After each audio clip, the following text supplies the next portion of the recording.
মুখ্যমন্ত্রীর বাড়ির কালীপুজোয় উপস্থিত ছিলেন অভিষেক বন্দ্যোপাধ্যায়। রাজনীতির ব্যস্ততার মাঝেই আত্মীয়স্বজন ও ঘনিষ্ঠদের নিয়ে সরল ঐতিহ্যবাহী পুজো মাতোয়ারা মুখ্যমন্ত্রীর পরিবার। খাস কলকাতায় কালীপুজোর চাঁদা নিয়ে ফের চাঞ্চল্য। জুলুমবাজির প্রতিবাদ করায় মেরে ফাটিয়ে দেওয়া হলো এক মৃৎশিল্পীর মাথা।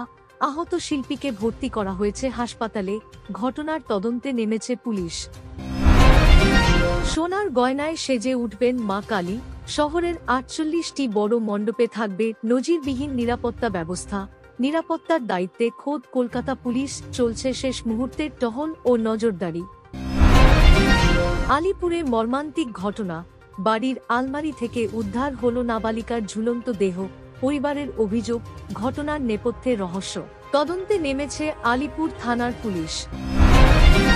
বিহারে জোটের রফা। ৪টি আসনে বন্ধুত্বপূর্ণ লড়াইয়েই মিটল কংগ্রেসের জেডি বিরোধ। প্রার্থী প্রত্যাহার করে তেজস্বী যাদবকে স্বস্তি দিলেন হেমন্ত সোরেন। গড়িয়ার আদি মহাশ্মশানে শুরু হল ১২১তম বছরের ঐতিহ্যবাহী কালীপুজো।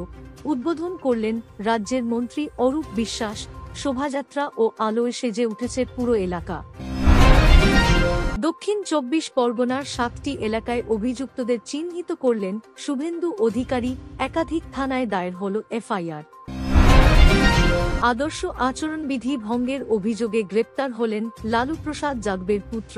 নির্বাচন কমিশনের নির্দেশে দ্রুত পদক্ষেপ নিল প্রশাসন। আচরণের জন্য দুঃখিত। ইনস্টাগ্রামে লম্বা ক্যাপশন লিখে ক্ষমা চাইলেন ঈশিতা। কেবিসির ভাইরাল প্রতিযোগী পোস্টটি মুহূর্তে ভাইরাল সোশ্যাল মিডিয়ায়।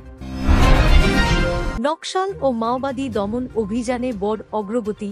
প্রধানমন্ত্রী নরেন্দ্র মোদীর দাবি, ভারতের নিরাপত্তা বাহিনী এখন অনেক এগিয়ে গেছে সন্ত্রাস নির্মূলে। দক্ষিণেশ্বর মন্দিরে পুজো দিয়ে বাড়ি ফেরা নিয়ে আর চিন্তা নয়। কালীপুজোর রাতে থাকবে অতিরিক্ত মেট্রো পরিষেবা, জানিয়েছে মেট্রো রেল কর্তৃপক্ষ। দীপাবলির সন্ধ্যায় উলুবেড়িয়ায় বিধ্বংসী অগ্নিকাণ্ড। মুহূর্তে পুড়ে ছাই হয়ে গেল ৩টি দোকান। প্রাথমিক অনুমান শর্ট সার্কিট থেকেই আগুনের সূত্রপাত। এসআইআরে মন দিন, না হলে দল চালানোই মুশকিল। দলের কর্মীদের কড়া বার্তা দিলেন শ্রমিক ভট্টাচার্য। দলের ভিতরে চর্চা তুঙ্গে।